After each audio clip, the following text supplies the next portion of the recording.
2026 সালে চালু হয়ে গেল যুবশ্রী বা বেকার ভাতার অনলাইনে আবেদন। এখানে নাম নথিভুক্ত করলে প্রত্যেক মাসে সরকারের পক্ষ থেকে 1500 টাকা করে পেয়ে যাবে। তো কারা আবেদন করতে পারবে, কি কি যোগ্যতা লাগবে, কি কি ডকুমেন্টস লাগবে, ইন ডিটেলসে আজকের এই ভিডিওতে শেয়ার করব। কাজে ভিডিওটি সম্পূর্ণ দেখুন এবং ভালো লাগলে অবশ্যই চ্যানেলটিকে সাবস্ক্রাইব করুন। তো চলুন মূল ভিডিওটি শুরু করা যাক। এই যুবশ্রী বা বেকার ভাতা প্রকল্পে অনলাইনে আবেদন করার জন্য ওয়েস্ট বেঙ্গলের স্থানীয় বাসিন্দা হতে হবে, মাধ্যমিক পাস করতে হবে এবং অন্য কোনো প্রকল্পে সুবিধা পেলে এখানে আবেদন করতে পারবেন না। তো আবেদন করার জন্য গুগল ক্রোম ব্রাউজারে চলে আসতে হবে এবং সার্চ বারে টাইপ করতে হবে এমপ্লয়মেন্ট ব্যাংক। এই এমপ্লয়মেন্ট ব্যাংক লিখে সার্চ করার পর প্রথমে একটি ওয়েবসাইট চলে আসবে, এই এমপ্লয়মেন্ট ব্যাংক বা যুবশ্রী প্রকল্প, এখানে ক্লিক করবেন। তো ক্লিক করার পর নতুন ইন্টারফেস ওপেন হবে। এই লিঙ্কটি ভিডিও ডেসক্রিপশনে সরাসরি দেওয়া থাকবে। এখানে আসার পর উপরের দিকে একটি অপশন দেখতে পারবে, ডান দিকে নিউ এনরোলমেন্ট জব শিকার। এই নিউ এনরোলমেন্ট জব শিকার অপশনে একবার ক্লিক করার পর এই ইন্টারফেসটা ওপেন হবে। এখানে টার্মস অ্যান্ড কন্ডিশনগুলো আপনারা পড়ে নেবেন এবং টার্মস অ্যান্ড কন্ডিশন অ্যাকসেপ্ট করার পর এখানে অ্যাকসেপ্ট অ্যান্ড কন্টিনিউ বাটন রয়েছে, এখানে ক্লিক করবেন। তো ক্লিক করার পর নতুন একটি ইন্টারফেস ওপেন হবে। তো এখানে কি কি ডকুমেন্টস লাগবে সেগুলো এখানে বলা হয়েছে। প্রথমত মাধ্যমিকের অ্যাডমিট বা মাধ্যমিকের সার্টিফিকেট লাগবে। দ্বিতীয়ত আধার কার্ড বা রেশন কার্ড বা ভোটার কার্ড, যে কোনো একটি ডকুমেন্টস। আর যদি কোনো কাস্ট সার্টিফিকেট থেকে থাকে সেক্ষেত্রে কাস্ট সার্টিফিকেট লাগবে। তো এবার step by step form fill up করার জন্য প্রথমে এখানে যে আবেদন করবে তার ক্যাপিটাল লেটারে নাম এন্ট্রি করতে হবে। এরপর তার ফাদার্স নেম এখানে দিয়ে দেবেন। এরপর তার স্পাউস বা স্ত্রী নাম যদি থাকে তাহলে সেখানে মেনশন করবেন। এরপর লিঙ্গ সিলেক্ট করবেন, মেল অর ফিমেল। এরপর আপনার কাস্ট চুজ করবেন। এখানে এসসি এসটি ওবিসি জেনারেল প্রত্যেকে আবেদন করতে পারবে এবং 21 বছর বয়স থেকে 41 বছরের মধ্যে থাকলেই আবেদন করার জন্য এলিজিবল এবং মাসে মাসে 1500 টাকা করে কিন্তু এখান থেকে দেওয়া হবে সর্বাধিক 5 বছর। এরপর রিলিজিয়ন চুজ করবেন, হিন্দু বা মুসলিম। এরপর আপনার মেরিটোরিয়াল স্ট্যাটাস বিবাহিত না অবিবাহিত, যদি অবিবাহিত হয় তাহলে আনমেরিড অপশনটা সিলেক্ট করবেন। এরপর আপনার ডেট অফ বার্থ এখানে কিন্তু এন্ট্রি করবেন, ডে মান্থ এবং ইয়ার এই ফরম্যাটে। তো আমি ডেট অফ বার্থটা এন্ট্রি করে নিচ্ছি। তো ডেট অফ বার্থটা এন্ট্রি করার পর নিচে ফিজিক্যালি হ্যান্ডিক্যাপ কিনা বা প্রাক্তন সৈনিক কিনা, যদি নো হয় তাহলে এগুলো নোতে ক্লিক করে দেবেন। এরপর বাঁদিকে ফিল আপ করার পর চলে আসবেন ডান দিকে এবং ডান দিকে এখানে আপনার পোস্টাল অ্যাড্রেস, অর্থাৎ এখানে আপনার ভিলেজ, পোস্ট, টাউন এগুলো কিন্তু আপনার ইন ডিটেলসে ফিল আপ করে দেবেন।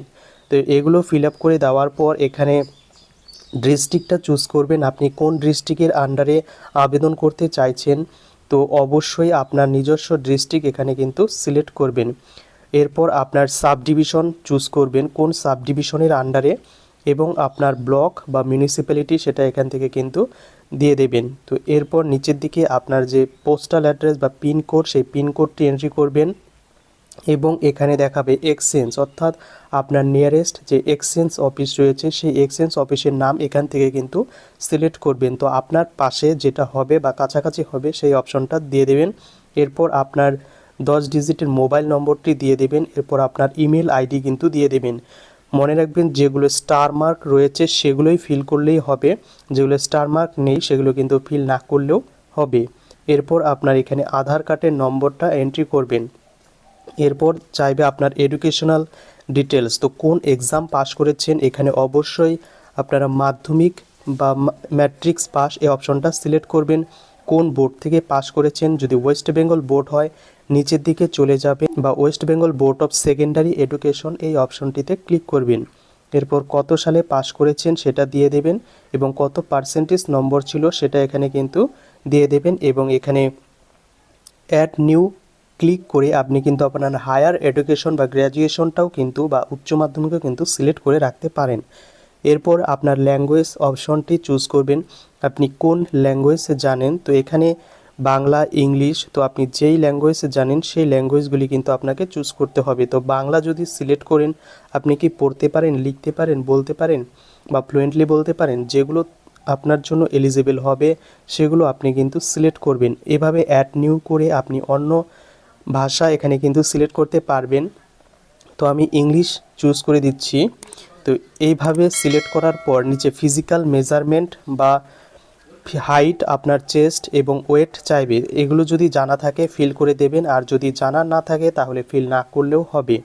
এবং এখানে চাইছে আপনার একটি ফটো আপলোড করতে হবে। তো ফটোটি 500 কেবির মধ্যে হতে হবে এবং জেপিজি ফরম্যাটে এখানে আপলোড করে দেবেন। এরপর আপনার সিভি চাইবে, যদি সিভি থাকে তাহলে 200 কেবির মধ্যে আপলোড করে দেবেন, আর যদি না থাকে তাহলে দেওয়ার দরকার নেই, কারণ এখানে কিন্তু স্টার মার্ক দেওয়া নেই। এরপর আপনার যদি প্রিভিয়াস কোনো কাজের অভিজ্ঞতা বা এক্সপিরিয়েন্স থেকে থাকে তাহলে এই ডিটেলসটি ফিল করবেন, যদি না থাকে তাহলে কিন্তু ফিল করতে হবে না।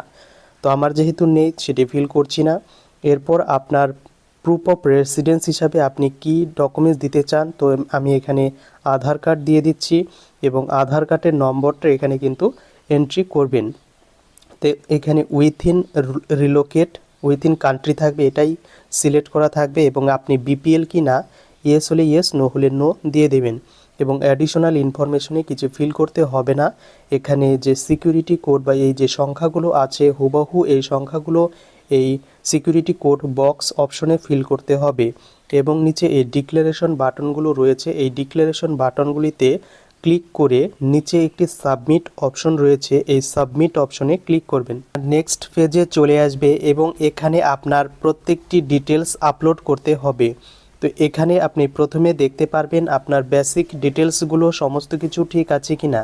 যদি ঠিক থেকে থাকে তাহলে আপনি নিচের দিকে চলে আসবেন এবং এখানে দেখতে পারবেন আপনার কি কি ডকুমেন্টস আপলোড করতে হবে। প্রথমত আপনার মাধ্যমিকের অ্যাডমিট কার্ড বা বার্থ সার্টিফিকেট এখানে আপলোড করতে হবে। চুজ ফাইলে ক্লিক করে আপনাকে আপলোড করতে হবে এবং আপলোড করার পর এখানে আপলোড নামক সেকশন রয়েছে, এখানে কিন্তু ক্লিক করতে হবে। তো প্রত্যেকটি ডকুমেন্টস কিন্তু আপলোড করতে হবে, যেটা কিন্তু হবে জেপিজি ফাইলে এবং 20 থেকে 200 কেবির মধ্যে হতে হবে। এরপর আপনি যেটা চুজ করেছেন সেই আধার কার্ডটা এখান থেকে চুজ ফাইলে ক্লিক করে আপলোড করে দেবেন এবং আপলোড সেকশনে ক্লিক করলেই কিন্তু আপলোড হয়ে যাবে। এরপর আপনি যে এক্সাম পাস করেছেন, তো এখানে আমি ক্লাস 10 বা ম্যাট্রিক্স দিয়েছি, তাই এখানে আমাকে কিন্তু আপলোড বা চুজ ফাইলে ক্লিক করে আমার মাধ্যমিকের যে ম্যাট্রিক্স পাস সার্টিফিকেট সেই যে মার্কশিট সেটা কিন্তু আপলোড করতে হবে। এবং আপলোড করার পর এখানে কি বলা হয়েছে যে you will receive the user name and password only after validation of your enrolment by employment exchange, অর্থাৎ আমি যে ডিটেলসগুলো ফিল করেছি সেগুলো ভেরিফিকেশন করা হবে। ভেরিফিকেশন করার পর আমার মোবাইলে 7 থেকে 8 দিনের মধ্যে আমাকে আইডি এবং পাসওয়ার্ড প্রোভাইড করবে। এবার সমস্ত কিছু আপলোড করার পর নিচে সাবমিট বাটন রয়েছে, এই সাবমিট বাটনে ক্লিক করে আপনি কিন্তু ফর্মটি সম্পূর্ণ ফিল আপ করবেন। অ্যাপ্লিকেশন অনলাইনে সাবমিট করার পর 1 সপ্তাহের মধ্যে একটি মোবাইলে এসএমএস পেয়ে যাবেন আপনার অ্যাপ্লিকেশন ভেরিফিকেশন করার পর, সেখানে আইডি পাসওয়ার্ড পেয়ে যাবেন। তার দ্বারা আপনি পরবর্তীকালে ট্র্যাক করতে পারবেন আপনার প্রকল্পে বা যুবশ্রী প্রকল্পে নাম নথিভুক্ত হয়েছে কিনা। যদি নাম নথিভুক্ত হয়ে যায় সেক্ষেত্রে কিন্তু 1500 টাকা প্রত্যেক মাসে পেয়ে যাবেন এবং ভেরিফিকেশন করার পরে কিন্তু ব্যাংক ডিটেলস নেবে, তার আগে কিন্তু নেওয়া হবে না। তো এটাই ছিল সম্পূর্ণ কমপ্লিট প্রসিডিওর। তো কেমন লাগলো ভিডিওটি কমেন্ট করে জানাতে ভুলো না।